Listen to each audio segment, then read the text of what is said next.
હરે કૃષ્ણ. આજનો દિવસ એટલે અખાત્રીજનો દિવસ. આજના દિવસે જ માતા ગંગાએ પૃથ્વી પર અવતરણ કર્યું હતું. આજના દિવસે જ ભગવાન પરશુરામનો જન્મ થયો હતો.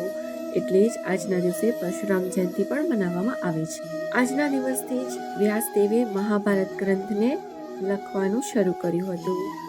આજના દિવસથી જ કુબેરજીને ધનના દેવતા તરીકે સંબોધવામાં આવ્યા હતા.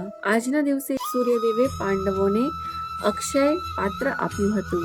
આ એ જ દિવસ છે જ્યારે સુદામા ભગવાન શ્રી કૃષ્ણને મળવા દ્વારિકામાં ગયા હતા. અને આજના દિવસે જ આદિ શંકરાચાર્યએ કનકધારા સ્તોત્રની રચના કરી હતી. આજના દિવસે જ માં અન્નપૂર્ણાનું પ્રાકટ્ય થયું હતું અને 21 દિવસની ચંદન યાત્રાની શરૂઆત થઈ હતી, જેમાં ભગવાન જગન્નાથને ગરમીથી રાહત આપવા માટે ચંદનને ઘસીને તેનું લેપ ભગવાનને લગાડવામાં આવે છે. તે ખાસ કરીને ઓડિશામાં પુરીમાં જે જગન્નાથ મંદિર આવેલું છે ત્યાંનું તે એક ખાસ તહેવાર માનવામાં આવે છે.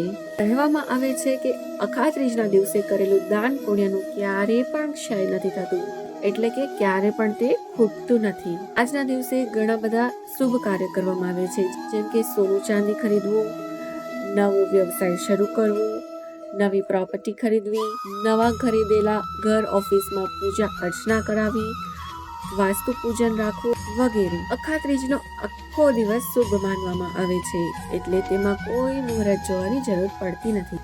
આજના દિવસે ભગવાન વિષ્ણુ અને મા લક્ષ્મીની આરાધના કરવામાં આવે છે.